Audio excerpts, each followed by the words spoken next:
Yeah. Look, there have been certain gags in this where I went, yay, liked it. There have been certain gags where I went, didn't like it. And there are certain gags where I went, what the absolute fuck are you talking about here? And we're going to come up to the one in just a second. Oh, yes. I'm glad you thought the same. Welcome to Four Finger Discount, the podcast where we always order our chicken skins fried. I'm Dando. And I am Guy. I just winged that one now. Forgot to write anything. You did chicken skins and chicken wings. You winged it. I did indeed, yeah. Never been a fan of chicken wings, not going to lie. Just never seen the fascination with it. There's not enough meat on the bone for me there. It's just, you order, my dad, big KFC fan. And he's a big fan. What a shock. They've got a 30 days Christmas in July deal thing going at the moment where every day's a new deal and they hook you in, they send you the text and it's like 9 pieces of chicken for $9, whatever. So I did that for my dad and he had 4 chicken wings. 4. So he got a 9-piece deal and 4 of those pieces were chicken wings. That's outrageous, right? That doesn't sound right. It's crazy. Everyone's going wings these days. Our friends at Macca's are introducing McWings. Buffalo wings. Yeah, I'm not a fan either. I'm the chicken tendies. Yes, just give me the meat. I don't want the bone. No. That's what Louise says. That's what my Tinder profile says. Yeah. No bones, just meat. But we're here to review. Well, you're Dan, I'm Guy, the ultimate bad boy. Yes, the ultimate bad boy indeed. Yeah. What was it? You end up just like him or something, like Rebel Without a Cause, whatever it is. Something like that. Something like that. But we're here to review Waverly Hills 9021. Oh, was it something at Waverly Hills? Yeah. Shout out to Weezer. Yeah. I could not find any info on whether they sang the song. It sounded like them, but it also sounded like a cover band. So it did very much so. I think everyone of a certain age might have a Weezer impression under the belt. Or in the toolkit. So, yeah. I must admit, when I saw the title, I mean, the Weezer song Beverly Hills was not the first thing that came to mind. The first thing that came to mind for me was dun-dun-dun-dun, dun-dun-dun-dun. This, of course, is the Beverly Hills 90210 theme. You know what I was doing. Exactly, yeah. I got there in the end.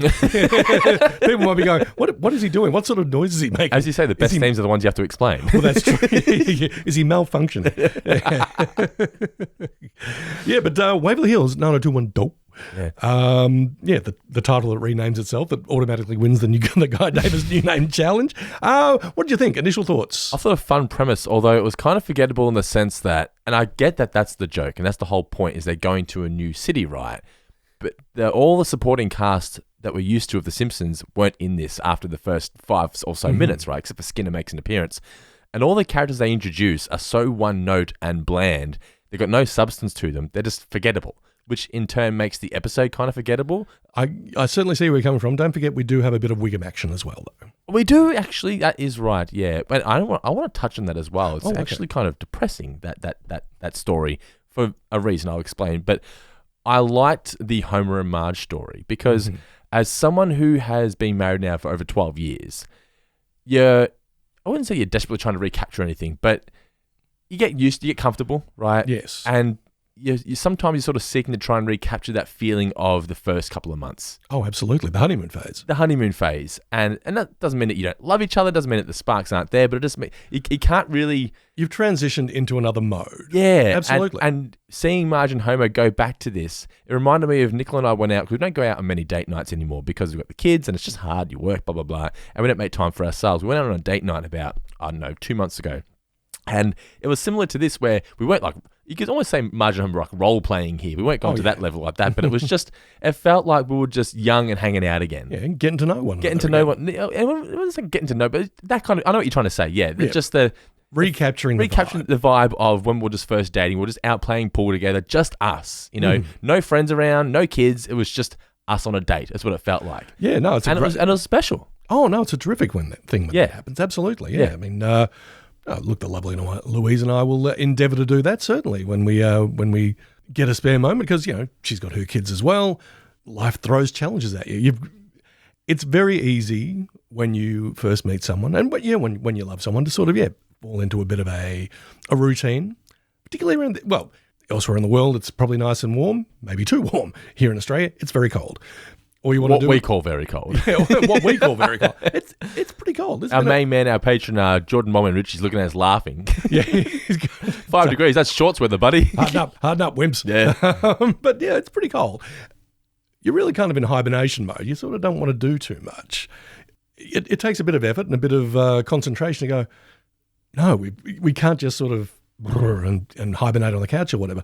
Got to get out and do stuff. The lovely Louise has pointed this out to me. I'm like, I think I just want to stay in and hibernate. Yeah. Well, we're creatures of habit, and especially when you're married with kids, you just get into a routine because it's just easier to keep the kids under control when you've got a routine. Kids need routine, right? Sure. But because you've got the kids in a routine, you essentially get into a routine and you just find yourself doing the same thing day in, day out, and you forget to just make that time for yourself. So, yeah, it's very important that make time for yourselves because, as we said, Homer and Marge here, I really liked seeing there was that first date night where they're at the party and he's talking about going in space and they're going back to his place and that kind of thing. I do think as the episode went on, I sort of thought, you're taking this a bit too seriously, guys. He's kind of like giving here the key to his apartment. I was like, I get the joke, but this seems a bit far-fetched at this point. The additional date night I appreciated, but then it got to the point where I was like, Marge has the key to the apartment. Yeah, you're going. What's going on here? You're going through every stage of the relationship all over again. Yeah, okay. As we said, the best jokes are the ones you have to explain. Yeah. This felt like it was explaining itself as it went along. So, like the vibe, certainly. And it's great to see these two, reigniting the spark. I want to know what that music was too that was playing at the party. I couldn't find any notes on Wikipedia for it, but there was. It's the kind of music you listen to when you're a young teen or whatever, and you just sort of first romance. It felt like a teen comedy kind of vibe. I really, really liked it. So I liked that aspect. But as I was getting back, all the characters, so for example, the two guys that live in the same kind of forgettable. Waverly, just one note forgettable doofuses. Even names? Yeah, don't even get names from them. That's the thing. They don't even name them. We get at least the Caitlins. The joke is that they're all Caitlin. They're all Caitlins, yes. But besides that, no one else gets a name. The teacher doesn't really get a name. It's just all. No, I mean, probably the one with the most personality is French-speaking Ralph. Yeah, that is true, yeah. Now, Elliot Page, formerly Ellen Page. Correct, yes. Plays Alaska, Nebraska, which is just a ripoff of Hannah Montana. Yeah. Again, just feels like a character that's just there to mock something that was popular at the time. There's no real substance to it. And if you're going to have Elliot play the character that they are known for, is like the character from Juno, why not just have a character like Juno? It just felt weird having a Hannah Montana-esque character but in Juno form. Why not go the extra mile and try to get Miley Cyrus? Yeah. It just felt so far-fetched. I was like, what is the point of all this, you know? Yeah, it felt like a very, let's pluck various things from pop culture and to fill up space, to add texture to this particular episode. Look at The Inspector, another one. Yeah, The Inspector, is basically a rip-off. Or just looked exactly the same. Exactly the same as Anton Chigurh from No Country for Old Men. Was it the Oscar winner? I think it was the Oscar winner of the previous year. I'm pretty sure, yeah. Yeah, or that year. The Hannah Montana, Alaska, Nebraska, kind of deal. It all just felt very, these are things that are in the zeitgeist. Quick. We're cool. Yeah. We're up with what the kids are down with. Because essentially, it's a very, I won't say a played out plot, but, reading reviews of this particular episode and reading feedback about this particular episode, there's a lot of like, well, haven't we seen Lisa in this season? Having to associate with quote unquote mean girls or popular girls or whatever. That's true, like 2 episodes ago. Yeah. Or was it? No, it was literally last episode. Father Knows Worst. Didn't we have in You Only Move Twice, everyone moves to a new neighborhood, but it's not quite what they think it is, or it's not as good as they hoped. Yeah, at least that's 20 years ago. That's true. Yeah, you might as well. If you're going to recycle a plot, do one from 20 years ago. A generation ago. A generation ago, absolutely. Not last week. But it felt like, relatively, it felt pretty thin on the ground. So it's like, we've got to decorate this threadbare Christmas tree with some nice baubles, like Hannah Montana, like No Country for Old Men, all that kind of business. And you're right, feels just a little bit skimpy. Yeah. Even though those bits were, I don't know, not unentertaining. I mean, I've got to say, I was really taken with the whole Inspector thing, even if that also felt a little bit played out by the end. But when I first heard the character speak, I was like, wow, they actually got Javier Bardem to reprise his role. That's fantastic. Wait to the end credits, Maurice LaMarche. Yeah. Is there anything that man can't do? He's in so many Simpsons episodes these days. He is. And, well, I mean, if you've got a great player like that, by all means, don't leave him on the bench. Put him in the game. Put him in the game, coach. But it's like they never really gave him a huge character. He just plays all the sort of minor characters really well. Yes, yeah. Yeah. But the Lisa story, right, and you were touching on it, how it's very similar to the one from last week, which makes complete sense. You're right. I also didn't really find it that believable that Lisa, of all people, would be okay with succeeding by being a fake version of herself.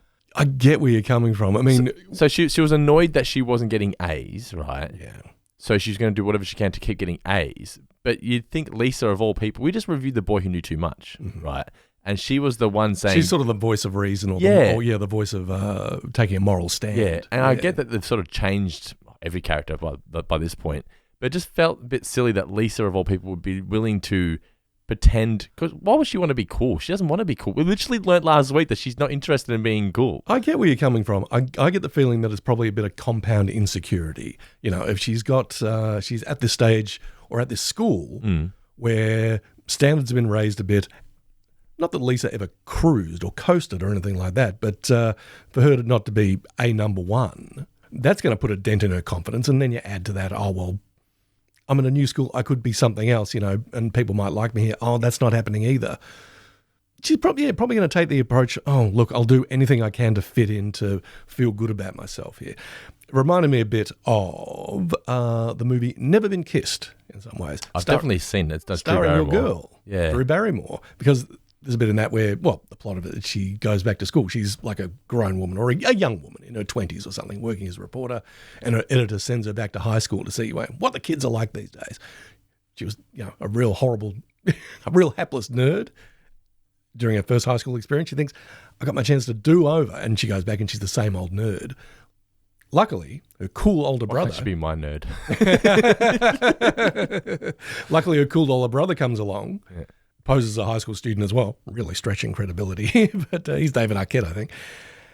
And he's the one who sort of goes around saying, you know who's really cool is my sister. So, I don't know, a little bit of a play on that. I guess it is. You're right. I hadn't even thought about that. A little bit of a play on that. If that's being generous, if I was to be less generous, a bit of a rip-off of that. I didn't actually go through the cultural references. Was that mentioned in the... I don't think it was. I think that's one that I actually came up with. So maybe I should just edit the wiki page. Never Been Kissed. When did that come out? Never Been Kissed. I want to say it's 99. It is 99. Yeah. I've not revisited that for a long time. I think I'm going to have to... It looks like you're right that Rob Geller is played by David Arquette. Yeah. She is Josie Geller. Josie Grossi. Josie Grossi. Yeah. Is that a name? That's the nickname they How the freaking hell do you remember all this stuff? I don't know why I remember that, because I nor have I revisited Never Been Kissed in a very long time, but I do remember that aspect of it. Your mind is like a fly trap. Yes, sticky and but useless shit. Sticky and covered with flies. Yeah, it's like my wife, like Nicola always says to me, she goes, you know everything about the most useless shit. She goes, stuff that's important, you know nothing about. Thanks, honey. But you can tell me what song was released in April of 1997. The lovely Louise will occasionally say this to me as well, because I think one... A good trivia team. Mates. Oh, yeah, absolutely, yeah. Take it on the road. I'm going on to a Simpsons trivia night next Thursday. I'm kind of nervous because everyone there just expects me to be really good because I do the Simpsons podcast. Are you the ringer? Are they sort of brought you on board as the ringer? Or? Well, it's basically Johnny Knoxville style. So our man Croot's going to be on the team. Our main man we used to work with, right? Oh, so really? I had someone that is a father of one of Elliot's friends says, I'm doing a Simpsons trivia night. Do you want to come? And I was like, oh, he's like, we could really use your help. I was like, okay, I'll join. So I'm taking Nicola along. And then our man Croot goes, I'm doing a Simpsons trivia night. Do you reckon you could be on my team? And I was like, I'm kind of already on a team. And he goes, can I be on your team? I'm like, sure. So say hi to Croot for me. Yeah, I will. Good indeed. dude. Yeah, good dude indeed. But Simpsons trivia night, I'm just a little bit nervous because everyone, when everyone just expects you to be good because you're known as the Simpsons guy. You're the movie guy. So if you did movie trivia, everyone will go, we'll win if we get Guy. And then there's that expectation. And I always feel like I can never live up to the expectations of anybody, including myself. Well, yeah, this is a common problem that charismatic dudes and high achievers like us have. Yeah, exactly. Now, you were mentioning Wiggum before. I was going to say how there's a bit of a dark theme here. So the mini plot of Bart using Wiggum to fake some street cred at the new school. He gets Wiggum to fake arrest him, say he's a bad boy, blah, blah, blah. Everyone falls in love with him, takes him to the beach to dump him off and says, now you're going to come to Ralph's birthday party, yes. Right? I've always found the desperation, because this isn't the first time this kind of thing has happened. I've always found the desperation that Wiggum goes to in order to get people to like Ralph and to include Ralph in things is really sad, because he, as a father, can see that, his son, no one wants to be around him. And I get that Ralph would be, isn't it? Yeah. and I get that Ralph would be very annoying to be around at the best of times, in long doses, right? Short doses, I'm sure he's fine.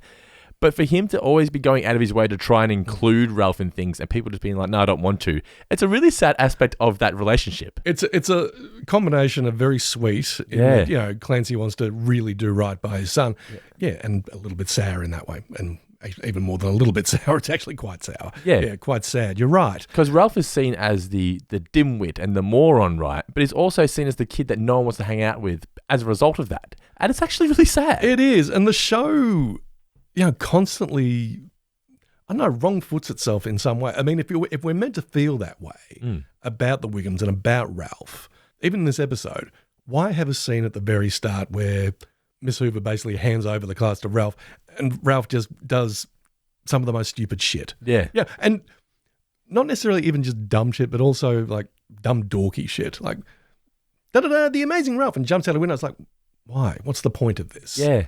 I mean, this is not even...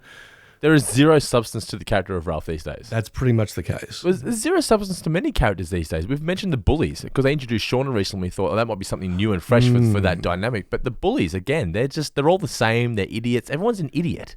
Yeah, why is that? They made everyone dumb. Yeah. Even Lisa's willing to just sell out her beliefs and morals to be cool and popular now. And then by the end of it, she's like, you know what? I'd rather just be unpopular and uncool because of me, not because of who I'm pretending to be. And I'm like, you've said this like 3 times. Yeah. We got it the first time. Yeah. Something I wanted to bring up as well, though. Yeah. Another movie allusion, I guess. This one may not be on Wikipedia either. When Bart is being apprehended by the cops, we've got you, bad boy. Oh, my. Oh, he's the, actually I said it before, the ultimate bad boy, all that kind of stuff. Take him away in the cop car. Everyone's like, oh, boys want to be him, girls want to be with him because, that guy. That's basically the end of Superbad for McLovin. Mm-hmm. Yeah, where he's...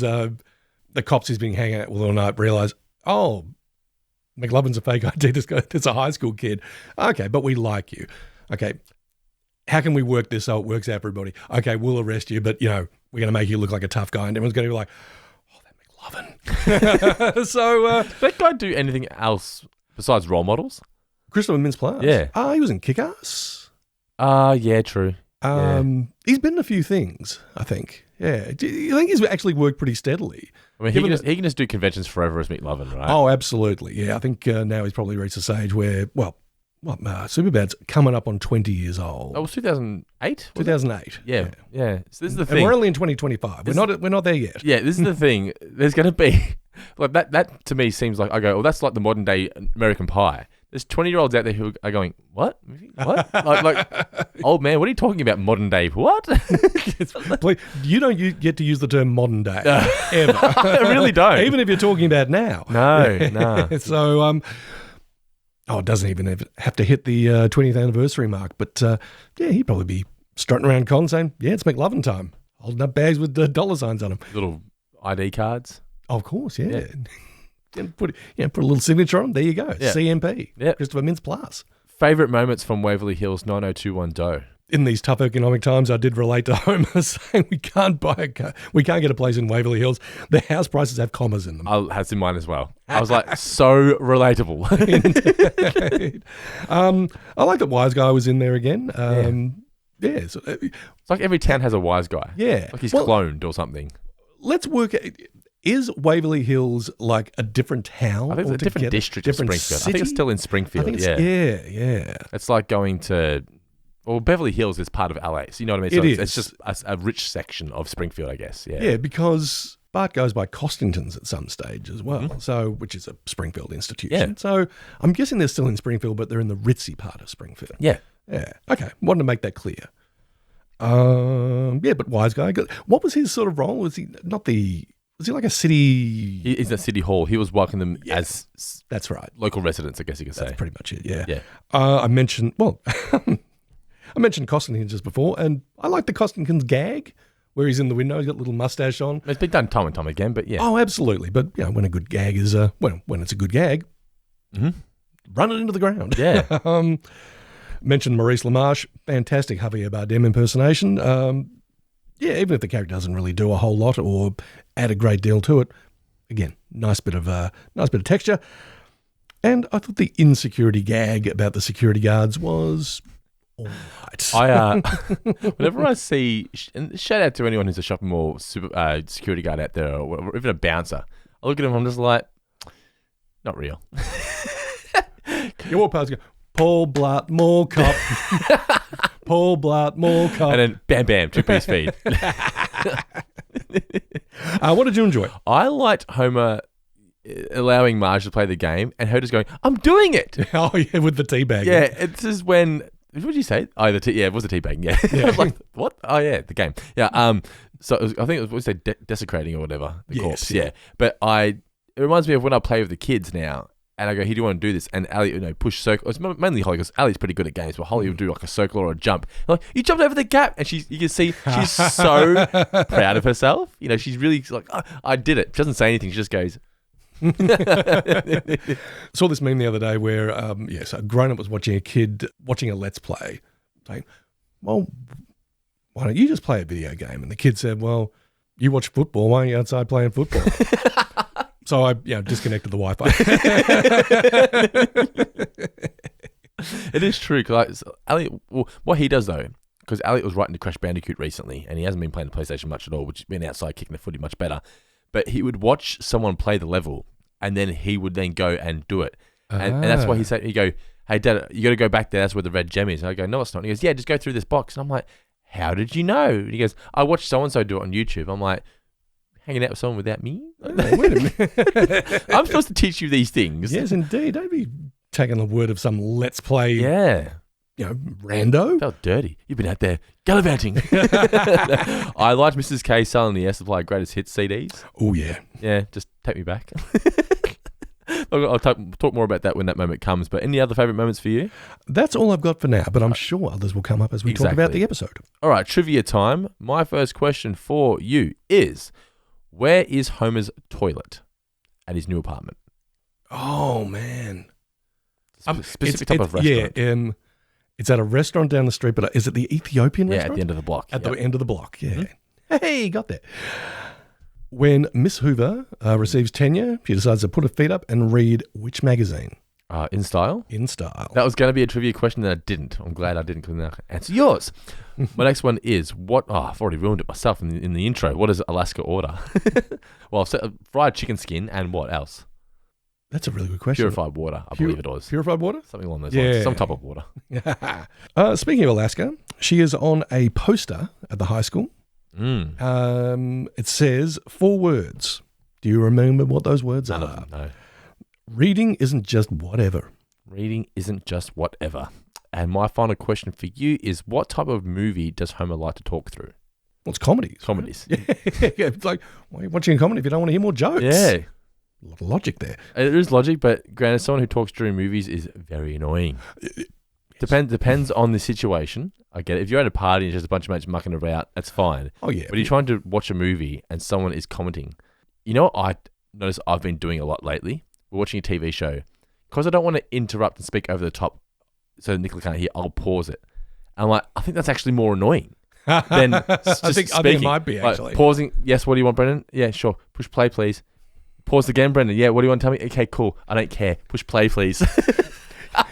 This could have been an email. Yeah, so the other day we were watching, what were we watching? ER or something like that, right? Of course. And I paused it. I looked at Nicola and she looked at me and I realised I was like the fourth time I've done this. I was like, I just pushed play. I didn't say anything. Did you? Well, you should have said we now return you to ER already in progress.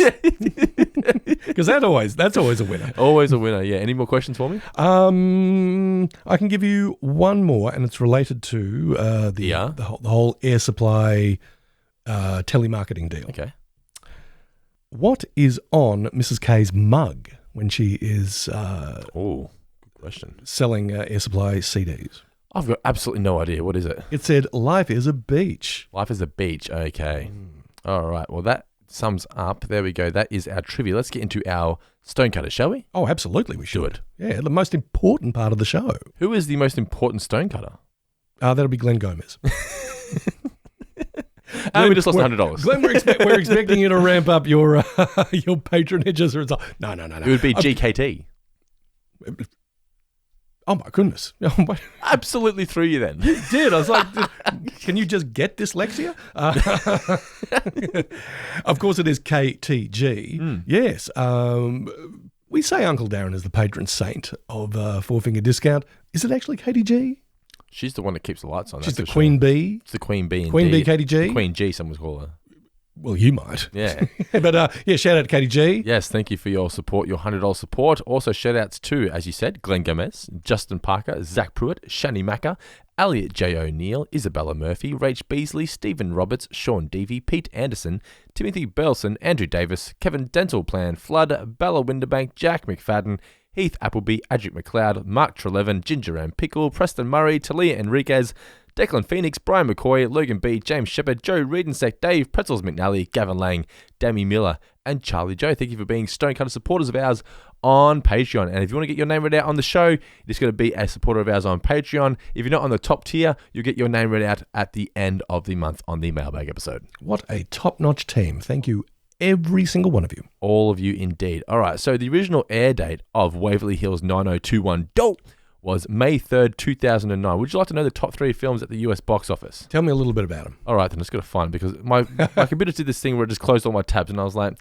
that's unfortunate. Oh, boy. Not all your tabs. All the tabs. Not just some. All of them. Unacceptable. Oh, it looks like the number 1 film at the US box office, or number 3, was Obsessed. Never heard of it. We talked about this the other day. It's the version of Fatal Attraction with Idris Elba. Elba. Okay, yes, it was on. Yes. It was number 2, I guess, last week or whatever. Number 2 and Beyonce. He's married to Beyonce. Ghosts of Girlfriends Past. With Matthew McConaughey. Is it really? And Jennifer Garner, I believe, yeah. Shirt on or shirt off? I believe it's mostly shirt on. Okay. But this might have been like one of the last rom-coms that he did. Because he did a few of them for a while. Like, How to Lose a Guy in 10 Days, Fool's Gold, all that kind of stuff. I don't mind Ed TV. Ed TV is not a bad movie. It's no Truman Show, but it's pretty good. It lives in the shadow of Truman Show, doesn't it? Very much so, yes. But I think that might have been where he's like, you know what, I think I'm... Put my shirt on. You know what, I think I'm making too many of these. And oh, no, that's a dreadful McConaughey. What the hell was that? No. I used to be able to do a halfway decent McConaughey. I can't do it anymore. I won't even try. But it was Interstellar a few years later than that. It was, yeah. I think the McConaissance sort of kicked off with True Detective. Yeah, true. A couple of years later. But I think it was around the time of Ghosts of Girlfriends Past. He goes, I'm making too many of these and people might be starting to think I'm a bit of a joke and a bit one note. Time to regroup, come back stronger than ever. And he did. Well done, Matty. And number 1 was X-Men Origins Wolverine. Eesh. Terrible movie. Really? Oh, yeah, awful. Yeah. Number 1 at the box office, but this is the first week, though, so... Oh, yeah. Everyone was like, yay, a Wolverine movie. Finally, he's going out on his own solo. Oh, was this the one that had the pre-release, leaked demos or whatever, and it had no special effects? That was the... Oh, maybe it was. It has Deadpool. Yes, it was really bad. It does, that's right. Because, this is the first appearance of Ryan Reynolds as Deadpool. Yeah. Or as Wade Wilson, at least. Yeah. But I'd be interested next week to find out how far down the pecking order it goes. Yeah, but no, not a good movie, unfortunately. But anyway, it debuted at number 1 when this episode originally aired. Look, I'm sure it added a couple more million to the Hugh Jackman bottom line, so, good for him. Yeah, production code LABF10, written by J. Stuart Burns, directed by Mike Frank Polsino. Guest stars Maurice LaMarche, as we said, as the inspector, Elliot Page as Alaska, Nebraska, and Marshall Wallace has a little couple of lines there as Mrs. K. The couch gag, the Simpsons are seated in the audience of the Colosseum during the Roman Empire. A gladiator's head flies into the audience and Bart catches it.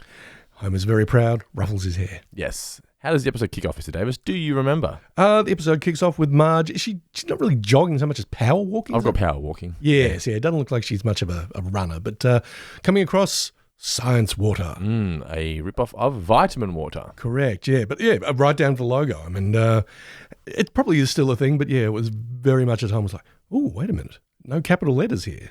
That's interesting. That's caught my eye. Yeah, I've never been a fan of flavoured water. To me, it just tastes like weak cordial. I don't mind it on occasion. I mean, if I'm stopping off the supermarket I'm on my way to the Lovely Louise's and she's like, can you stop off at the, we're getting some takeaway out of it, and you grab some mineral water, I'll invariably grab like a plain one, but also, like maybe a lemon and lime one. Just to spice things up. Just to rekindle that feeling. Keep it tangy. Yeah. It says, on the wiki page for Vitamin Water, in 2008, the Australian consumer organisation Choice gave one of its annual Shonky Awards to Vitamin Water, saying that despite the claim that the drinks were healthy, one bottle contains about a third of the recommended daily sugar intake for an average adult woman, and none contains more than 1% actual fruit juice. Choice also noted that the label on one flavour blatantly mocked food regulations designed to protect consumers by stating, "We are prohibited from making exaggerated claims about the potency of the nutrients in this bottle. before making exaggerated claims about the potency of nutrients in the bottle. Yeah, I never really liked the look or sound of it. Yeah. Vitamin water. Or as Nicola would say, vitamin water. There's one T in there, lady. You pausing this. By the way, you pronounce it vitamin water. You see that A after that one single T? Yeah.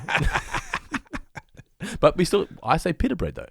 Doesn't make sense. English. Ridiculous. Well, what should we say? Pita bread.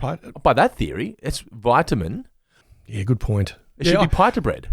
A shout out to anyone who learns English. Oh my God.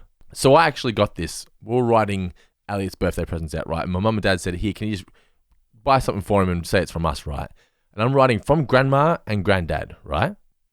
Grandma, Grandma. Grandma. Yes. Granddad, Grandad. Why is there only one D?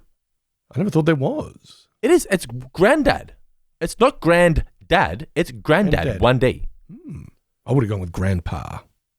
Yeah, but think of granddad though. Granddad. Yeah, it's grandma, and I guess it's grandpa and grandma, isn't it? Yeah. But why is it granddad? Again. Well, because we don't say grandmum, do we? It's so weird. Why do we say granddad? English is weird, man. But it's just, bizarre. I wanted to bring up something, because you said you wanted to talk about this in our sort of pre-gaming. And this might be a good time, because you mentioned Elliot, and you also mentioned water. Do you want to talk about something that happened to your house just recently? Or we don't have to, because it's a little traumatic. Do I want to talk about that? That's the question. I'm feeling like Oprah here. Probably should have started with this. Maybe, but the magic of editing, you could maybe splice it in. It's been a stressful week here at Four Finger Discount. So starting last Thursday, I'm here, school holidays, so it's busy. Kids are both home. Single dad. Wife's out to work. I'm looking after the kids. And they're home, and they say, Dad, we want to have a shower. Holly's going to have a bath, Ellie's going to have a shower in the same bathroom, but Ellie's going to be a big boy shower, Holly's in the bath. Now, recently, Elliot, about a week and a half ago, Elliot was in the shower, and he was putting his foot on the not the plug hole, I guess the drain. The drain, yeah. Just to see the water fill up. And I said, don't do that because you'll flood the room. He's like, okay, I won't do it again. So I put Holly in the bath, put Elliot in the shower, and Elliot is in the shower. And I said, now, what do? We don't stand in the drain. Yes, Dad. Holly, you do not get out of the bath, because she's notorious for getting out of the bath and getting things out of the cupboard, water everywhere. You stay in the bath. Yes, Dad. I said, I'm just going to go have my lunch out in the lounge room. The door was open. I said, I can hear you. Oh, boy. Yell at if you need me, right? And I can hear him laughing, playing, carrying on. And every couple of minutes, I'm yelling at, you guys all right? Yep, we're okay. I'm like, fine. So I'm just trying to eat my lunch, power my lunch down whilst I've got a bit of a break. Sure. And then after it was 15 minutes, I hear Elliot go, Dad, come look what we've done. And I was like, I will in a minute. And he goes, you're going to want to see this. We may have a problem here. Oh. And immediately I go, oh, God, what have they done? So I put my lunch down, walk out to the hallway, and I look down the hallway, and our entire house is about 2 inches deep in water. Oh, no. You've seen the videos. I have indeed. You sent them to me pretty much immediately. So the thing is, right next to our bathroom is our podcast studio. And the water went into each room. So their bedroom, the toy room, my studio, and my bedroom, about 3 to 5 feet into the room, was just completely submerged in water, to the point where you stand on the carpet and it was like you're squeezing a sponge. It was just full of water. So safe to say I lost the plot. Oh, yeah. Because, as I said to Elliot, it's not so much that you've done this right. It's that you've done it after I told you specifically not to do it. Yes. If you had have listened, because the kids have been having a problem listening lately, right? So had they listened, this wouldn't have happened. So I then realized that granted, I should have had them in a different spot, but about 4 feet from the door in the corner there, I had posters, expensive art prints rolled up in tubes and whatnot, resting against the wall there. Well, they all got ruined because the water touched the bottom of it, and the water just seeps in. One whole side of the prints are now all just ruined. So there's I probably spent $450 on those prints, probably worth about $3,000 to $4,000 now. Oh, they've gone way up in goodness. value, especially a couple of them. Ruined. Oh, man. Yeah, ruined. And I didn't know whether to cry, yell. Anyway, so I sent them to their room, made them stay there all afternoon while I got all this shit sorted out. So I had towels everywhere. I was mopping, and my parents brought over this high-powered vacuum to suck the water out of the carpet. How much water do you reckon I got out of this studio floor by itself? I don't even want to speculate. 3 buckets of water out of just the carpet in this room. Oh, my goodness. And it was all over the house. All over the house. 7 buckets of water in the carpet. 7 buckets. And despite all this, We're back, baby. And we managed to, like, it could have been worse. No one got hurt. I've learnt, don't leave the kids alone. Even though the door's open, you're only bloody 10 feet from the door. Don't do it, right? It's just not worth it, okay? To quote an old scary movie from my childhood, have you checked the children? Yeah. I had not. Keep checking the children. Keep checking the children. And then I wake up on Saturday morning, a couple of days later. Our pals at Meta Facebook, they go, guess what, guys? We know we screwed your page over a little while ago, and look, our bad. We made a mistake. We shouldn't have done it. We fixed your page for you, all monetized and all this whatnot. Your reach was there. Hey, we found another picture. You're back to where you were, square one. So your page is screwed again. And I went, how is this so? How? Why? And it's the system had done the exact same thing. So I thought, well, this is just great, right? Anyway, so I thought, just cop it on the chin, do the same process, contact Facebook, try and get it fixed. So that was in process. Then Monday morning, I thought I'm going to have a whole day here, smashing this out, getting a lot of work done. We're going to get things back on track. I lost some time because Thursday I was cleaning up the floor and whatnot. Course, Friday I was still fixing the floor, vacuuming it and all that kind of stuff. Get a phone call at 11 a.m. from Holly's daycare. Holly's got a temperature. You got to go and pick her up. Awesome. So then I'm going to lose another day of work. Nicola then takes the Tuesday off yesterday to allow me to catch up so I don't have to watch Holly, right? So Nicola takes a sickie. I then spend all day editing last week's video of The Boy Who Knew Too Much, the video for it, an hour and 45 minutes, the video. I went to export, realized that Premiere Pro had tried to name the export file as the same name as one of the file names that were in part of the project, and I lost the video there as well. So all my work for Tuesday, down the gurgler, with one click of a button. I had a mental breakdown last night. I was like, do I just quit? Do I just stop? What else could possibly go wrong? You got the human factor that's messing up on you. You got the technological factor that's messing up on you. Oh, man. And then I wake up this morning and Facebook said, hey, mate, how bad? We fixed your page again. I was like, hopefully this is a sign of things to come, and hopefully we're back on track. First step in a positive direction. So the Facebook page is back. Thank you, Meta, for fixing that issue again. Try and sort your AI shit out, because apparently it doesn't know what it's doing. Yeah, come on, Zuck. Yeah, exactly right. So house got flooded. Daughter's sick. Had to watch her all day. Lost the entire last week's video.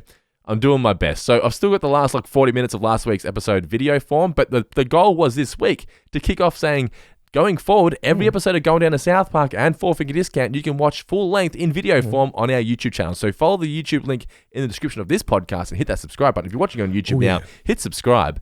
But it's been somewhat of the last 7 days. It's been a stressful 7 days. As I said, can't change anything, can't get that file back. I tried to contact the data recovery guy. He's like, no dice. So just move on. So this one here will be the first full-length one in a long time, and every week going forward now you're going to get these episodes on YouTube. So watch them. Yeah. Damn it, this might be a good time to point out that you actually haven't pressed record. Have I seriously? I'm pretty sure you have. Let's have a look. It's like I checked 3 times. I knew I had, but a part of me thought, did I knock it with my foot? That was cruel. I shouldn't have done it. Honestly, my heart skipped a beat a second then. Oh no! It's just one of those weeks where I feel like I'm living with the PTSD. This is the thing, because the Facebook page has been screwed over 3 times now. Oh yeah. I'm constantly just living in the fear of my livelihood just being taken away for nothing. Yeah. It sucks, man. It's a weird and strange time we're living in, where your life can basically be just taken away by the algorithm or the artificial intelligence or the flipping and the flopping. Yeah. I spent 3 to 4 hours editing a video, and with one click of a button, it was just gone. I was like, oh man. Jesus Christ. But we're back. We're back in business. We're talking Waverly Hills 90210. We're recording it. We're recording it on video. So hopefully there's clips going out everywhere. Indeed. We do have the meow meow meow clip out on social media. Probably just racking up gangbuster numbers. Let's hope so. But Marge likes the science water, doesn't she? Oh yeah. Well, she's taken by the many and varied flavors, none of which I wrote down. Nourish, Vitality, Purple, Potato Lime. I like this one. I love the 90s. I actually felt that would be a name of a water of some kind. I love the 90s. New Cars Smell was another one. But she says it's like drinking E.E. Cummings. Do you want to tell everybody who E.E. Cummings is? E.E. Cummings was an American poet. Wrote a lot of good stuff, but his primary gimmick was he was sort of pre-Gen Z in that he didn't he used lowercase all the time. Yeah, anytime you see E.E. Cummings' name, always lowercase. Really? Yeah, same with all his poems. There we go. Yeah. Well, that would be where the joke comes from then. That would exactly be the case. That's a very layered gag that, unless you genuinely knew who E.E. Cummings was, it would make any sense. Yeah, that's the thing. I mean, And even if someone said to you, "Oh, he's a poet," you'd go, "It still doesn't make any sense to you." Luckily, you've got a big old nerd here who knows that. The dude eschewed capital letters. Mm-hmm. Now, since her bladder is full of science, she needs the toilet, but unfortunately this company has now gone bankrupt, which I guess that was happening a lot in those times. A lot of water companies going bankrupt, so she goes looking for a toilet. The various businesses won't allow her to use it because she's not a paying customer and whatnot, so she goes to the school and she says since she's a woman, she won't cause a panic because if a man goes looking for the toilet, it's like, oh. Yes. Woo, woo. Excuse me, but if you've been keeping abreast of the news here in Australia, yes. Men and children, not a great combo. No, not at all. So Janie, she's in the toilet with Marge. She says hi. Then Marge is walking through the school and she sees Bart and Mrs. K both asleep in class, like lousy teachers, lousy hangover. Yeah. And she says how the classrooms are very overcrowded. We see Mrs. Hoover. She's now been granted tenure, so she lets Ralph take over the class. And again, what's the point of this? Yeah, just a joke to remind you that Ralph Wiggum is in fact dumb. Not only that, the classroom's flipped. Because if you're looking at the blackboard, correct, the door's on the right. That's right. right. Ralph jumps out the window to the right. There's that saying, it's like, you may not notice immediately, but your brain will. It's like, what's not right here? Yeah, that's what's not right. The entire design of the classroom is just flipped for this one gag. To quote Milhouse, we're through the looking glass here. Yes. Marge then confronts Skinner, who just wants to pour her an alcoholic drink because why not? This is just a Lionel Hutz gag again, right? Pretty much. Yeah, have a drink in the morning. She says she just wants her kid to be in a decent school and he wants his engine light to go off in his car. It's not going to happen. So we're now at dinner and she explains that the school has just gone down the toilet. They combine math with PE for dodge book. And Lisa says that the rating is so low that they're more than 2 standard deviations below the norm. And Homer doesn't even understand that because he went to Springfield Elementary as well.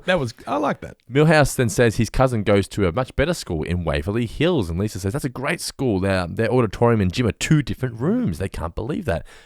I went to every school I've ever been to, the auditorium and the gym are the same thing. Okay then. Yeah. You went to grammar, right? I did, yeah. We had an auditorium and a gym. Your gym had an auditorium. Homer then says that they can't afford that. As you said, their house prices have commas in them, which is a great line. And their grass, the grass outside of their house is just painted green cement. Santa's little helper tries to dig a hole for his bone, which is not going to work. Then Lisa wishes they could go just for a week because you're better to have learned and lost than never learned at all, which is a takeoff of... better to have loved and lost than never loved at all. Mm-hmm. Is that by E.E. Cummings? I don't believe it is. I don't think it is either. I want to say, is it Shakespeare? Maybe. You look that up whilst I continue. Okay. Marge, though, suggests that they rent and get an address in Waverly Hills so that the kids can then go to that school. And Lisa's very excited for that. You know, a school where special doesn't always mean bad. And teachers don't have to moonlight as telemarketers. And we cut to Mrs. K and the other teachers trying to sell CD collections. Remember the days when we spent money on music? This scene made me really think about it. I can't recall, besides the occasional vinyl, right, the last time I spent money on music. How do musicians survive now? Unless you are touring, how do you survive? It is absolutely beyond me, yeah. Because you don't want to get me started on unless this. you're getting millions of views on YouTube, you're not making enough to survive off YouTube. Oh, God, no. Like that. No. I mean, I've forgotten how much you make a stream, but it's like under a cent. Yeah, it's just going to be the hustle now, right? Touring and hustling merch. Yeah. Because I am a music lover, right? I love supporting a lot of vinyl there. Well, a lot of music scores, right? But when it comes to just buying bands' music, if a band that I like releases a new song, I go straight to Spotify. Yeah. And listen to it. I don't buy it. The thing, I can't remember the last time I bought a CD I still buy movies. Yeah. Yeah. Yeah, absolutely. But the last time I bought like a box set of, say, early Springsteen or Miles Davis or something like that, very, very long time ago. Maybe sometime in the 2010s. But there was a time where, you'd buy 4 CD collections off TV. Oh, 100%. Tune in now. Call in now to save this and that kind of thing, yeah. Yeah, no, it is just... Look, I'm sorry to bring everybody in, but it's a shitty time for art right now, man, because, a lot of people made art because, you could make a living out of it as well. I mean... it's similar with podcasting as well. Oh, being a creative. It's just... I saw Nathan Fillion and Alan are releasing a podcast. Yeah. I'm like, more celebrities. That's great. Awesome. Thanks, guys. Really appreciate it. Fucking hell. I mean, I love you guys, but do you really need to do a podcast? Come on, Do you need to steal more listeners from... I mean, you're not stealing listeners from us, but it's The podcast game is so hard to break into now. Yeah. Because there's so many people who already have money and an audience just going, well, we're just going to, keep doing this shit. We can do what you're doing. Nathan, Alan, you're both steadily employed actors. Nathan, you're in the new Superman movie. Apparently you're quite good in it. Alan, you're on that show Resident Alien. Probably doing a bunch of voice work. Guess what? Dan, I mentioned earlier. You could go to cons and clean up. You don't need to be podcasting. When you've got people like us who want to do the podcasting. I know, but it's when you see celebrities doing rewatch pod of the shows that they're in. I'm like, you don't need to do this. You don't need to do this. All right, so we're just going to have to compete with our... Fillion, you're now our enemy. Nathan Fillion is one of my top 5 celebs I love to meet. Yeah. Just seems like an absolute legend. Is that because you want to go just punch him in the face? You want to give him the 2-piece feed? I do not want to give him the 2-piece feed. I'd love to go to KFC with him and buy him a 2-piece feed. Indeed. You can talk about The Rookie. Yeah, we can indeed. Yeah. Season 6 now streaming on Disney Plus, our friends. Friend of the pod. Yes, but shitty time for art, whether it's, an inability to make a living creating it or seeing so many people just making content on YouTube. Yeah, and basically everyone just got to get... We recorded a little bit this morning and then I went home and it's something that came up on the algorithm. You got to love that algorithm. Oh, yeah, but I was listening to YouTube videos in the car and one that came up with this woman saying... I used to have a real problem making content. And then I turned to ChatGPT and it gave me all these ideas. And now I make content based on those ideas. And I was like, wait, what now? I'll admit it. I have used old pal GBT to help me out with certain things. GBT? Oh, yeah. It's the new model. She goes to another school. You wouldn't have. We can't afford GPT. I got the B grade version. Yeah. The B version. I've used it on occasion, certainly. But yeah, to outsource your entire creative instinct to it, take everything from that and it's like, and now I'm going to put it on YouTube. It's like, I don't like this at all. Anyway. But they're making money and we're not. We're doing all right. We can always use a word more. Let's take it back a little bit to it's better to have loved and lost than never to have loved at all. Who was that by? That was a famous quote by Alfred Lord Tennyson, poet. There we go. Not Shakespeare. Not Shakespeare. That hack. But Bart worries that if they move to Waverly Hills, that all his current friends, what's he supposed to do with them? And Homer mocks him, saying, primary school friends, they're going to be lifelong friends, aren't they? And they sing Stand By Me with Milhouse. This actually is a really sad thought, but I genuinely don't think I'm friends with any of my best friends from primary school. I know there's 2 of them in particular that I've mentioned time and time again on this podcast, Meady and Jonesy. That's the last names. If I caught up with them, it'd be like nothing's changed, right? Oh, yeah. But I don't see them anymore. It's the friends in high school, the ones that are with you when you're sort of entering adulthood. You establish those lifelong relationships. I feel like you're more likely to be friends lifelong with your high school friends than your primary school. I get where you're coming from. I was fortunate enough to the friends that I made in primary school. They were also friends in high school and remain friends to this day. Hopefully be catching up with JP, with Browse, with Housey. I believe in August we're getting together for a bit of a lunch, so that'll be good news. But I was the only kid from my primary school that went to the high school I went to. Right. I had to just it was a clean slate. Would have been rough. It felt roughish. I thought it was going to be rough at the time. I remember just hating the idea and being so angry. Yeah. And then I get there and I was like, within like a week, I just made friends. Of course, because you're Mr. Popular. I'm not Mr. Popular. I get the meaning of that gag. I did not like them singing Stand By Me the way they did. It just felt kind of whack and a little cruel. Yeah. It makes no sense for Milhouse to be the one singing it either. Felt mean-spirited. And, I don't really need that from The Simpsons. We've been getting a lot of it, though. I feel like the last couple of episodes have sort of not been as mean-spirited, but it's been the tone, the vibe of the show in recent times. Yeah. Look, there have been certain gags in this where I went, yay, liked it. There have been certain gags where I went, didn't like it. And there are certain gags where I went, what the absolute fuck are you talking about here? And we're going to come up to the one in just a second. Oh, yes. I'm glad you thought the same thing. So Homer goes to Red Blazer Real Estate, and it says for lease on the real estate business door. But Cookie Kwan is there, and Homer wants to rent in the worst part of Waverly Hills. And he says the crappier the better. So she says, so cheap, eh? And then he proceeds to go, so cheap, eh, to you.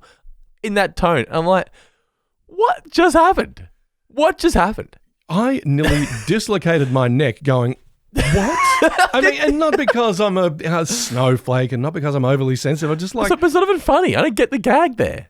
The gag has no context. It's just cheap. It's dumb. even by Homer standards, you could strike this from the record and I would be perfectly happy. Welcome to Simpsons Season 20. Oh, boy.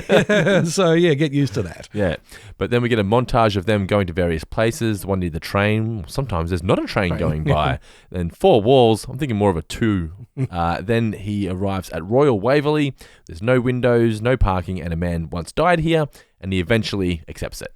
I don't think so. I'm looking at a few murder sites right now. Yeah.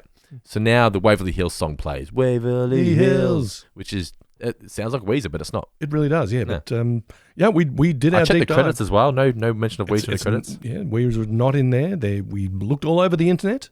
I wonder, let's Google it. Why would they it feels like the kind of thing Weezer would do. They seem like cool dudes. So they appeared on an episode called The Hateful 8-Year-Olds, where they portrayed a cover band called Sailor's Delight, who were the house band on a romantic cruise taken by Homer and Marge. Okay, then. The episode featured them playing songs from Weezer's The Black Album and Pacific Daydream, as well as debuting a new song called Blue Dream. They also performed the Simpsons theme song during the end credits. But why didn't they appear in this one? I have no idea, and we shall never know. We shall never know. If someone does know, let us know. Mailbag at 4figurediscount.com.au. We'd love to find out. Indeed. Rivers Como, if you're listening, first of all, did I mispronounce your surname? I know it's got a U in there, but I'm just going to say Como.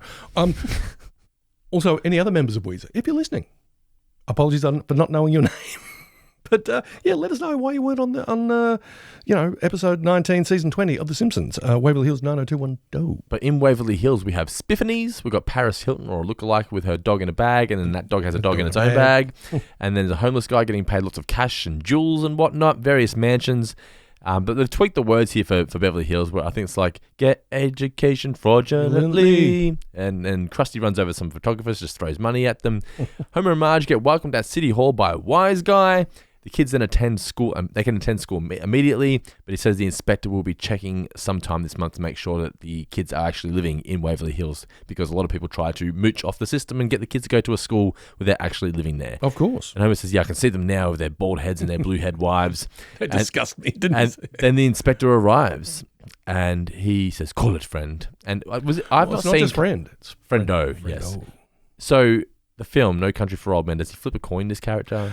He does, yeah. It's the opening scene, really, okay. where he shows up at this petrol station on the side of a lonely road. Mm-hmm.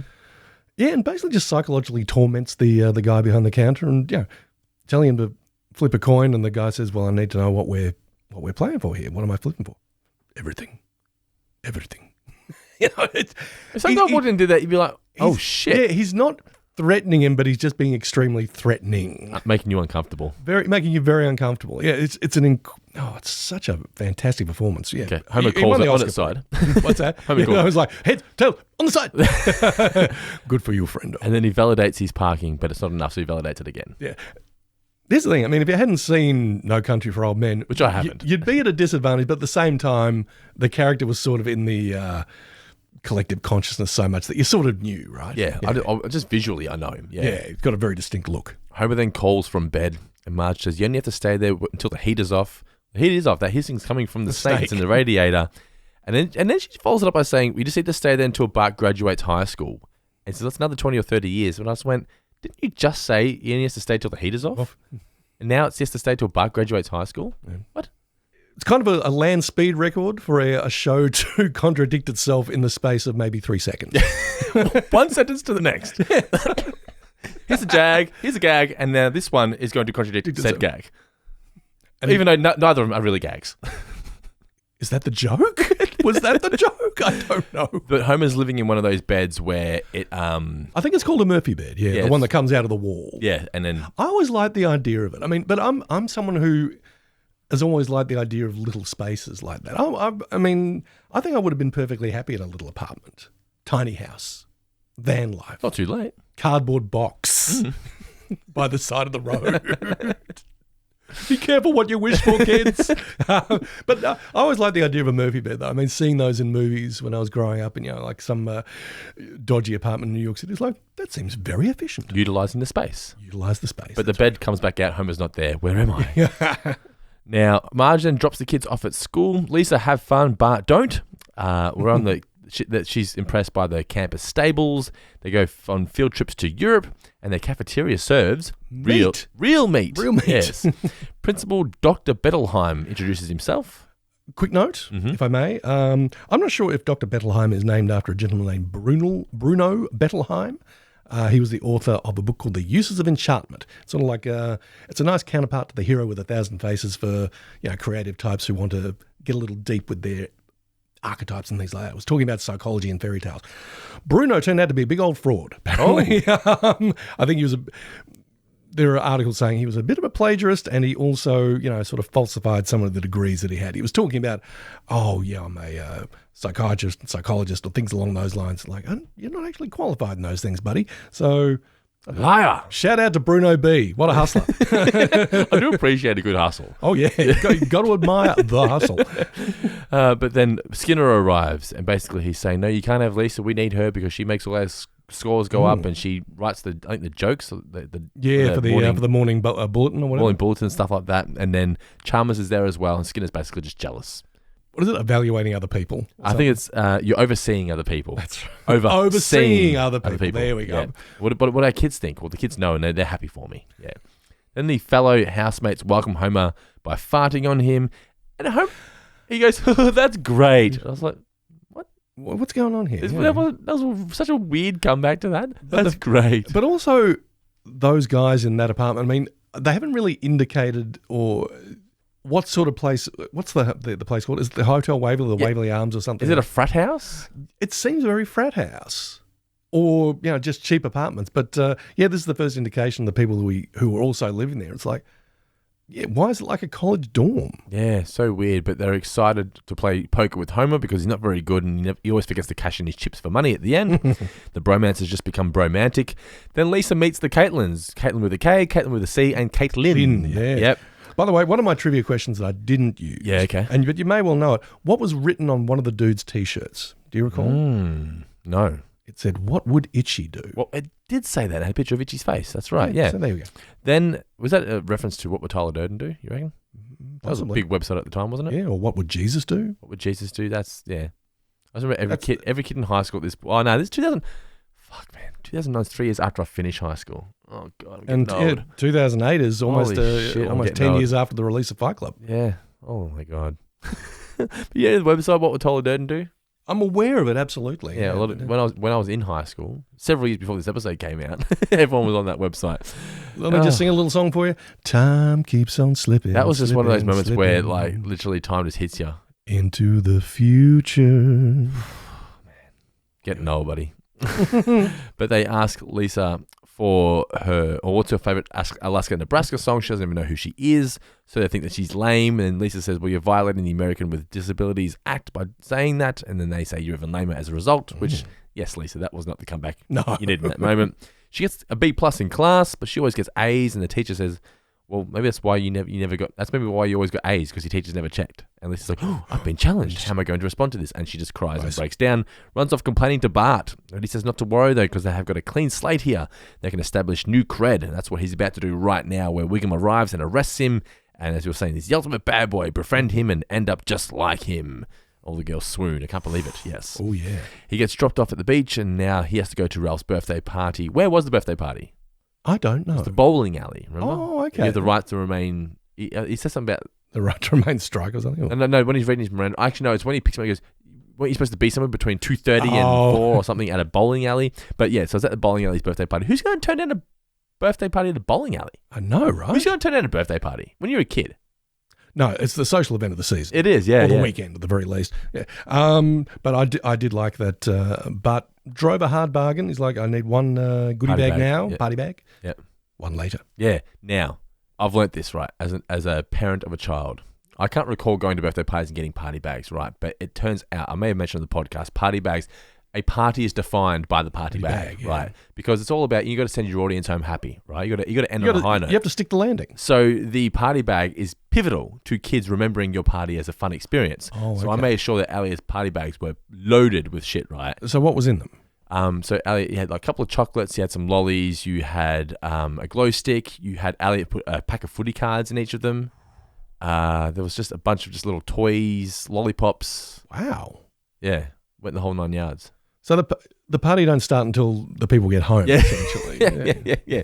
But actually, it wasn't a pack of footy cards. It was essentially a pack of footy cards, but he'd open them because he wanted to make sure that... the gum? Well, he knows who all of his friends barrack for, so he made sure they got players from their teams. Thoughtful kid. Yeah. Clever boy. Clever boy. Hey, we just reviewed Jurassic Park for the movie guy with Molten Davis. Might want to check it out. And we just recorded today, I don't know whether it's out yet when this gets released, but our review of Superman. Indeed. As well. So Leonard's back. He's healthy. Or healthier. Yes, indeed. Yeah. Man of Steel. Man of Steel, indeed, yeah. By the way, we're talking about the 1978 Superman, not the Superman that's currently in cinemas. Yes. The real Superman. Correct, yes. So the one that started it all. Hashtag not my Superman. So then the Mafia arrive. And yeah, they're playing the Sopranos song on their minivan. Yes. Is that what it was? I thought it was just the show was playing it, but it stopped as soon as they arrived, so that makes sense, yeah. Oh, maybe that, yeah. The Sopranos music is freaking amazing, man. Oh, yeah. Like, so good. But this morning, got yourself a gun. Wiggum knows that they're dealing drugs at the school, so he wants them to attend the party if he's going to let them off. And they say they're not going to be there. He says, even Batman's going to be there, because Batman's going to be there, they flee. Batman. Then the kids all admire Bart as he walks through the school, wondering what he did to be in trouble. Did he burn down his old school, murder the groundskeeper? We get a groundskeeper here saying, well, that's a bit rough, in a British accent. Was that a reference to anybody? Unless it's Springfield Elementary has the gruff and uncultured Willie, and these who's Scottish... And these guys have like a rather more refined, semi-posh British Englishman. Yeah, okay. Yeah. But Bart then sees Lisa as sad. It's time to turn my sis from loser to schmoozer. And he sees the Alaska Nebraska poster and then tells the Caitlins that Lisa is in fact friends with Alaska Nebraska. They say she didn't even know who she was. Yes, because she's trying to respect her privacy. Just like I hope you can respect Lisa's privacy. Cut to a montage of them all texting their friends. More kids know about it. And they eventually overload the bandwidth for the school. Very savvy by Bart. Yeah, just isn't this what you said happens in Never Been Kissed? Well, that's true, yeah. But yeah, it's a good student of human psychology. At least Bart's trying to do the right thing by Lisa here, isn't he? As you said, you're like, a good friend wouldn't reveal something like that. Just like a good friend wouldn't you reveal. guys won't. Yeah. Then Lisa is now popular. And she thanks him. My plan was to lie like hell, and it succeeded. But then Wiggum arrives because Bart forgot to go to the party. So they chase after him here. We get the montage of him chasing after him. He throws trash cans at them from Raccoon's Choice trash cans. He dresses in the window of Costington's. Then they legitimately shoot at him. I think they did. Yeah, they legitimately try to shoot him. I was like, oh, okay. The moral compass on this episode is just all over the place. But he gets cornered in an alleyway. Then they get him and string him up. And they read him his rights. You have the right to be delighted. If you have no gifts, one will be provided for you. Basically forcing him to go to Ralph's party. Then Marge arrives as Homer is playing Halo and desecrating a corpse. He says, we're going to go to this, she said we're going to go to a party or something like that. He says, here, I'll let you play first. Ooh, I'm doing it. And they arrive at the party and cup me lady or funnel down thy throat. I've never drunk out of a funnel before, like a beer bong or anything like that. I've never done that. Something that was very big when I was at uni was laybacks. Did you ever do those? No. Yeah, they've got like an ice sculpture that's a little bit of a slide, and someone would stand at the top of it with... Of course you did, fucking grammar boy. Ice sculptures. Well, this was not at uni. This wasn't at high school. I was a good boy at high school. This was at uni. Oh, okay. It wasn't really an ice sculpture so much. I mean, you said ice sculpture. Okay. It's because I'm a fancy lad. It was really just a big block of ice that had been chipped away, so it was like a slide. Yeah. But someone would stand at the top of it. They would have like a bottle of lime juice in one hand, a bottle of vodka in the other, pour it into the little funnel, and you'd be down at the bottom, head back, and you'd basically get a nice vodka cocktail. We whacked a goon bag on a clothesline. Yours sounds more fun. Yeah, it's basically you spin the clothesline, whoever it lands on gets to drink out of the goon bag. That sounds great. I like the sound of that. It's someone's backyard while mum's inside watching the stories. Goon. Oh, goon, take me back, eh? Can you still buy goon? I believe so. Goon bags. Yeah. Oh, yeah, goon's still available, absolutely. But they're having a great time at this party, though, aren't they? Do you think international listeners know what goon is? I have no idea. Isn't it just wine, right? It's cask wine. Cask wine, yeah. But the guys ask, Homer, does your hot date have any sisters? Yeah, she's got twins. Twins!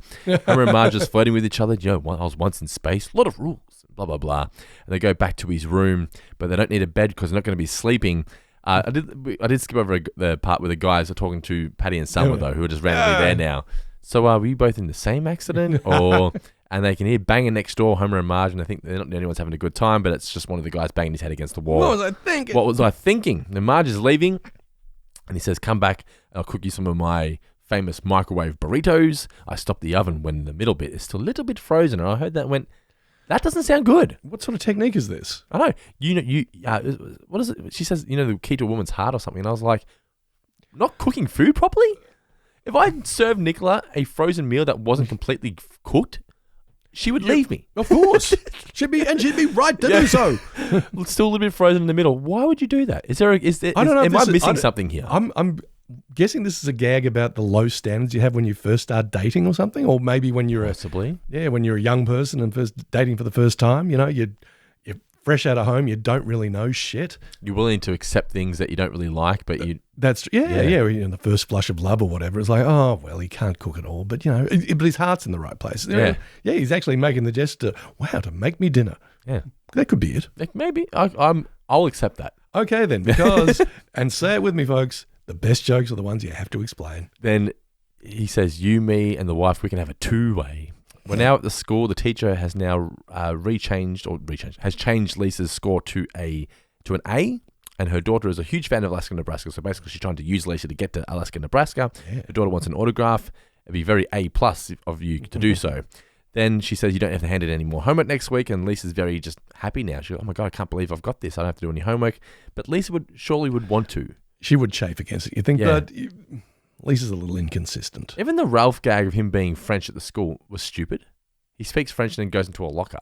Well, that's he's clearly still not that bright. Just he's got the patina of sophistication. Homer and Marge are on a date now at the tapas bar. Yeah, they're really going heavy with this storyline, aren't they? It just makes no sense why they're going on dates and what. Where are the kids? Yeah, what's going on here? Have we seen Maggie this episode? No, we actually haven't. Yeah. She wasn't at the dinner table at the start, I don't recall. I don't think so. Anyway. There, probably, but out of frame. Yeah. At the tapas bar. Yeah, no, by the way, not how the Spanish really eat. Yeah. Then, I love tapas, like an appetizer for a meal that never comes. And Homer says, try that. Was that flan de leche de cabra. Do you know what that is? Is it a caramel? It is a goat's milk flan. What's a flan? Well, a flan's like a cake. Okay. Yeah, like a flat cake. It was some sort of dessert. Yes. I Googled it and it was just giving me pictures and I was like, I'm going to see if Guy knows this. Well, look, shall I confess? I didn't know what that was off the top of the dome. I had to do a little Googling to find out what flan de leche... Well, you found out what it was and that's all that matters. Yeah. Yeah. Because knowing is half the battle. Because now the listeners don't have to look it up. Yeah, according to G.I. Joe at least. But he tells Marge to dig around in the gunk and she finds the key to his apartment and her present is waiting for him back at the apartment. Why can't I have it now? They've done this gag before. Well, yeah. Yeah. Then Caitlin wants Lisa to do a reading at her bar mitzvah, so her bar mitzvah will now mean something. Also, can you please get tickets to this sold-out Alaska, Nebraska gig? And Lisa says, well, it's sold out. I can't build more seats. Will I get backstage passes? Marge has also now redecorated Homer's apartment.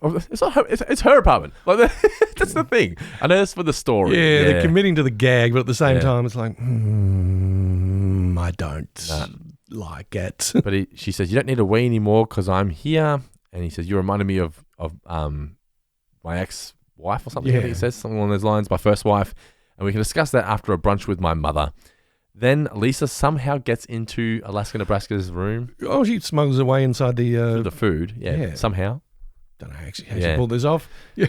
She's so tired of fans being in my food. Got time for Elliot Page as an actor? This is one of those situations we've talked about in the past where it's like with Anne Hathaway, a respected actor who's, playing a character as opposed to bringing their star presence to it, right? Yeah, I mean, she's literally in one scene. Yeah. Because Alaska, Nebraska, the character is mentioned throughout. Absolutely. But the actual speaking role of Alaska, Nebraska is, 30 seconds? Yeah. And I say with all, due respect to Page, I would have liked a little more oomph in the performance. I mean, I know that, Alaska, Nebraska is meant to be kind of, kind of disaffected and, a bit jaded and does that bit with it. Could you tell I was lip syncing that? I don't know. It needed a little bit more hot sauce, if you ask me. Well, when it ended, I just went, so Lisa went there to get tickets and she's just going to leave without them. Yeah, that's it. And that's literally it. It was so bizarre. But as you were saying, she mocks the insecurity of the security guards on the way out. Then Homer is driven to see a movie without Marge, but he was supposed to hang mirrors with her. and she wants to leave now. She's like, that's it. I mean, you can have your keys back. She can't get the keys off the key ring. I struggle to get keys off key rings as well. Occasionally that will happen for me, certainly. Yeah. But no, usually I'm pretty good with it. But unfortunately for them, the inspector arrives, so they quickly have to turn the house into a kid-esque house, and they throw toys everywhere and food at the walls and whatnot. And then Lisa comes out, but there's no backstage passes. So she comes clean. Look, I've pretended to be somebody else. That's not who I am. But you know what? I'm now going to be me. And they say, get the liar. Then she runs into Cossington's as well and comes out in new clothes. I like this. Those are last year's shoes. Kill her. Also, it's Lisa. Kill her twice. Then the inspector finds the book with pages missing, a Lego spaceship that has been poorly assembled, and he's disappointed because he wanted to murder them and make it look like a suicide, which is a pretty heavy joke for The Simpsons. It is. Yeah. Kind of unnecessary. Appropriate for this character, but at the same time... And he just leaves. Look, what was the point? What was the point? Have we got a little chart going, like, because how many times have we asked, what's the point of this? Well, this feels like one of those ones where they quickly have to get back to the status quo. So the inspector's gone. The kids don't like Lisa anymore. The kids arrive and say they want to go back. Bart was playing hide and seek with Milhouse. It's been 3 weeks now. Oh, it must be a record. And Homer says, shout out to Milhouse. And Homer says, but my mates are going to miss me. No, he won't. You talk during movies. So Lisa says she wants to be ostracized for being her, not who she pretends to be. And Marge says she'll miss the love nest, but we should go back. So basically it's just, we need to get back to Springfield quickly. Time for a reset. Hit the reset button. And it cuts to them in their love nest, which is now in Bart's treehouse. Yes, which he said, get a room. Yep. And he says, be cool. He starts saying something again. Be cool or you're grounded. And that's the end of the episode. So the ending very rushed. Very rushed. I felt like a story that they didn't quite know where they were going with and then realize, oh shit, the episode's nearly over. Let's get back to Springfield. They've got a concept. They've decorated it with a few interesting baubles, but yeah, it's literally the same Lisa story as last week. Essentially, yeah. But you do get a reprise of Waverly Hills over the closing credits. We do, indeed, yes. But overall, yeah, this is one I'm not going to revisit. It's pretty forgettable. I mean, there's a couple of funny gags in it, but compared to more recent episodes that were reviewed from season 20, this is one that feels a little bit directionless. And just too many characters that are meaningless. Like I think you're right. Alaska, Nebraska, a meaningless cameo. The two guys that Homer lives with, pointless. Don't even get their names. Yeah, and... the three Caitlyns are literally the same character. Yeah. Ellie Page, not necessarily a big enough name to sort of warrant this kind of... When did Juno come out? Juno came out the year before, right? Oh, actually, yeah, maybe... Okay. Forget I said anything. I guess I was thinking, when did Page become a big name? 2007 was Juno. Yeah, and I was thinking, Inception in 2010? It's like, oh, yeah, forgot about Juno. Because he was literally playing Juno in this episode. Well, that's right, yes. Yes. Anyway, Waverly Hills 9021 Do. What did you learn for the episode, Mr. Davis? I learned what flan de leche de cabre means because I Googled it. And I learned that tapas is not what the Spanish actually eat. There we go. We learned a heap from this episode, mainly about Spain. Yeah. All right, it is time for the Guy Davis New Name Championship. The current leaderboard stands at this.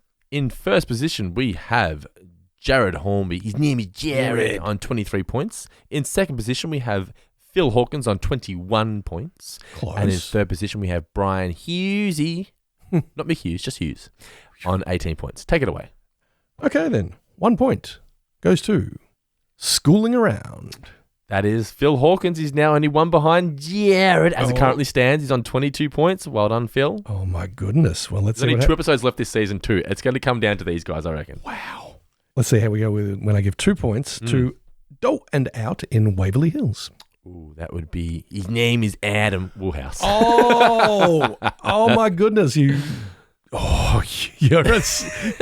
a sly one. He's on 8 points. Well done, Adam, with the 2-pointer there. I don't think you can win it, Adam, but you certainly get a wildcard entry. You do indeed, yep. Hooray for you.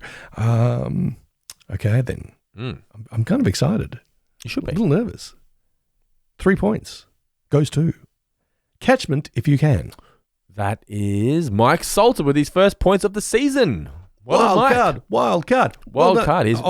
It's never too late to enter the wild card draw. See, guys? Yep. I don't know if you caught that on video, but anytime we mention the name Mike Salter, I'm going to do a little bit of a Salt Bay thing from now on. Yes. Yeah. Piss poor audio, but fantastic video. Piss poor. Is that an Australian thing? Piss poor? I think it might be global. Piss poor. Nice one, though, isn't it? It's pissing down out there. It's piss poor. But congratulations to Salty McSalter. Yes, so that means that Mike's now in the wildcard draw for the end of the season, but it also means that Jared is still number 1 on 23, Phil Hawkins in second on 22, and Brian Hughesy on 18 points in third. Okay, so you get 2 threes and win. If Jared gets no points, then Phil gets no points. Wow. So yeah, that's a possibility. It's a possibility. It's mathematically possible. This is not impossible. No. It's just highly improbable. Yeah. But no, we wish you luck, Hughesy. We wish everybody luck who enters the Guy Davis New Name Championship or Challenge. It's one of those. But either way, it's new names, and we're very, very happy that everyone continues to take part in it. Now, the next episode of 4 Finger Discount from Season 20, we shall be reviewing 4 Great Women and a Manicure. I get the feeling this is going to be one of those ones that has multiple stories. Yeah, like the trilogy ones that I never seem to like. Let's find out, though. This could turn everything around. Yeah, 4 Great Women and a Manicure. We shall find out next week here on 4 Finger Discount. Please don't forget to, if you're watching us on YouTube, hit that subscribe button and give this video a thumbs up and comment below and tell us what you think of the show. We'd love to hear from each and every single one of you. And also get in touch with us, mailbag at 4fingerdiscount.com.au. All your questions, send them in and we'll answer them on the mailbag episode at the end of the month. And if you can support us on Patreon, you can do so by following the link in the description of this show for as little as just $1 single we do, but for $5 you can get access to 100 hours of bonus podcasts here from your pals at 4 Finger Discount, and also continue to rate and review us, whether it be Apple Podcasts, Spotify, wherever you are listening to this show. Check us 5 stars and leave us a few kind words as well. But as I said, Mr. Davis, 4 Great Women and a Manicure is the next episode of 4 Finger Discount. This has been our review of Waverly Hills 9021. Any final words for those incredible listeners out there? Call it friendo.